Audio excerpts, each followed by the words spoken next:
الحمدللہ رب العالمین والصلاة والسلام علی رسولہ النبی الأمی الکریم وعلی آلہ وصحبہ اجمعین، اما بعد فاعوذ باللہ من الشیطان الرجیم، بسم اللہ الرحمن الرحیم۔ محمد سید الکونین والثقلین، محمد سید الکونین والثقلین والفریقین من عرب ومن عجم، مولاي صل وسلم دائما ابدا على حبيبك خير الخلق كلهم، ان الله وملائكته يصلون على النبي يا ايها الذين امنوا صلوا عليه وسلموا تسليما، اللهم صل وسلم على سيدنا ومولانا محمد وعلى آل سيدنا ومولانا محمد وبارك وسلم، صلاة وسلاما عليك يا سيدي يا رسول الله وعلى آلك وصحابك يا سيدي يا حبيب الله۔ مقتدر علماء کرام، نعت خواں حضرات، برادران اسلام، امام بصیری رحمۃ اللہ علیہ کے قصیدے سے دو شعر میں نے آپ احباب کی خدمت میں پیش کیے ہیں۔ ان اشعار کو پیش کرنے کا مقصد یہ تھا کہ جو ہمارے مہمان گرامی ہیں ان کا اور میرا اس میں ایک تعارف ہے۔ جب میں مصر میں پڑھا کرتا تھا تو 91 میں حضرت قبلہ عالم مفتی محمد زبیر تبسم صاحب مصر تشریف لائے۔ پہلے جب بھیرا شریف پڑھا کرتے تھے تو ہر دن اپنے اسباق کا آغاز ان اشعار سے کرتے تھے۔ قبلہ مفتی صاحب تشریف لائے، بڑا شارٹ ٹائم تھا ان کے پاس۔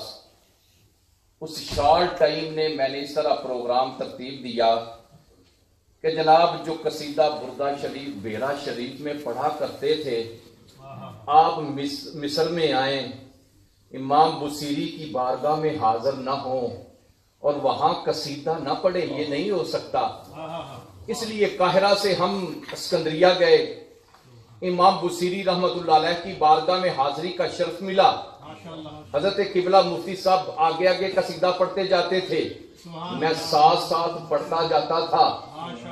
جس چیز کا آغاز بھیرا سے ہم نے کیا تھا، آج اس کی عملی صورت میں امام بصیری رحمت اللہ علیہ کی بارگاہ میں حاضر ہو کر دے رہے ہیں۔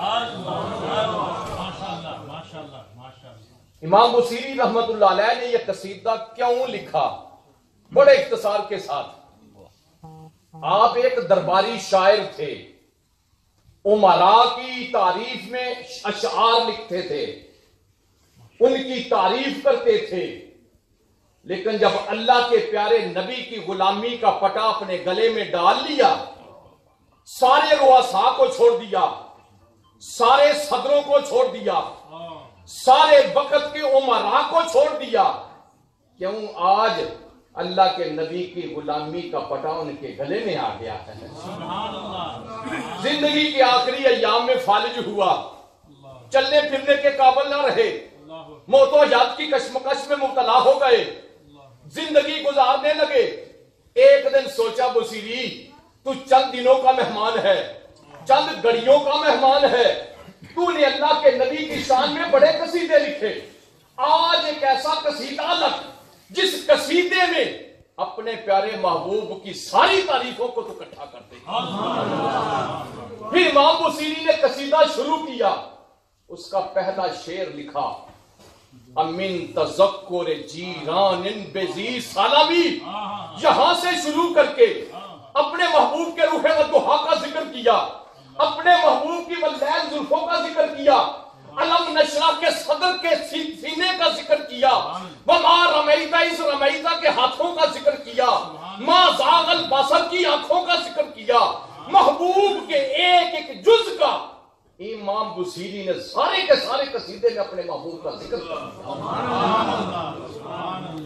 جب محبوب کا ذکر ہو گیا، قصیدہ ختم ہوا، اپنے سرہانے رکھا، امام بصیری سو گئے۔ جب امام بصیری سو گئے، جس نبی کا قصیدہ لکھا تھا، جس نبی کی نعت لکھی تھی، جس نبی کی تعریف لکھی تھی، اس نبی نے کرم فرمایا، خواب میں اللہ کے نبی تشریف لائے، اس قصیدے کو قبولیت کی سند عطا فرمائی۔ صرف یہی نہیں، اللہ کے نبی نے کرم فرمایا، امام بصیری کے اس جسم کے اوپر ہاتھ پھیرا، ساری کی ساری بیماری دور ہو گئی۔ قصیدہ لکھنے سے پہلے امام بصیری چل نہیں سکتے تھے، اللہ کے نبی نے کرم فرمایا، خواب کے اندر آپ کے جسم کے اوپر ہاتھ پھیرا، وہ فالج کی بیماری دور ہو گئی۔ فرمایا بصیری صرف یہی نہیں، تو نے جو میری شان میں قصیدہ لکھا ہے، اس کو میں نے اتنا پسند کیا ہے، جا تجھے اپنی چادر اٹھا کر۔ سبحان اللہ۔ اس لیے اس قصیدے کا نام کیا ہے؟ قصیدہ بردہ شریف۔ بردہ میں نے چادر، یہ وہ قصیدہ ہے جس کے اوپر اللہ کے نبی نے خوش ہو کر اپنی چادر مبارک بصیری کو عطا کی۔ یہ سارا معاملہ کس وقت ہو رہا ہے؟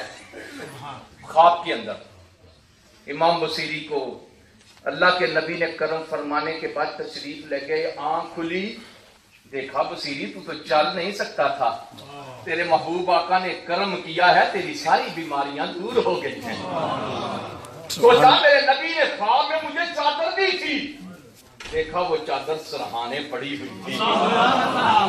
جو نبی، وہ غلام، وہ امتی جو اپنے نبی کو پکارے، ادھر سے کمی نہیں، ہم پکار نہیں سکتے۔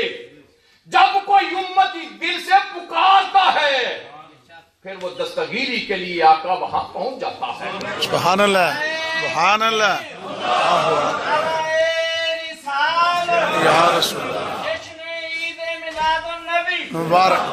پھر آقا نے کرم فرمایا، امام بصیری کی بیماری کو دور کیا، رہتی دنیا کے تک کے لیے چادر عطا فرمائی۔ امام بصیری جو چل نہیں سکتے تھے اور رات کو قصیدہ لکھا تھا، خواب میں اللہ کے نبی نے کرم فرمایا تھا، سورج طلوع ہوا، گھر سے باہر نکلے، راستے میں جا رہے تھے، سبحان اللہ، اس وقت کے الشیخ ابو رجال راستے میں مل گئے، بصیری کو پکڑ لیا، پاس بٹھا لیا، فرمایا بصیری بیٹھ جا، مجھے جو تو نے نبی کی شان میں قصیدہ لکھا ہے وہ قصیدہ تو سنا دے۔ امام بصیری کہنے لگے حضور میں نے بڑے قصیدے لکھے ہیں، کیونکہ جو کل رات کو قصیدہ لکھا تھا وہ تو کبھی کو کسی کو بتایا ہی نہیں ہے، اس کا تو کسی کو علم ہی نہیں ہے، آپ کون سا قصیدہ سننا چاہتے ہیں؟ فرمایا بصیری وہ قصیدہ شروع کر جس کا پہلا شعر یہ ہے، امن تذکر جیران بزی سالمی۔ حضرت امام بصیری بجٹ میں آ گئے، حضور یہ قصیدہ تو میں نے رات کو لکھا تھا، خواب میں اللہ کے نبی کو سنایا تھا، آپ کو کیسے پتا چل گیا کہ میں نے یہ قصیدہ رات کو لکھا تھا؟ فرمایا بصیری سن، جب تو قصیدہ سنا رہا تھا اللہ نے کرم فرمایا، سارے حجابات اٹھا دیے، ہم نے کیا دیکھا؟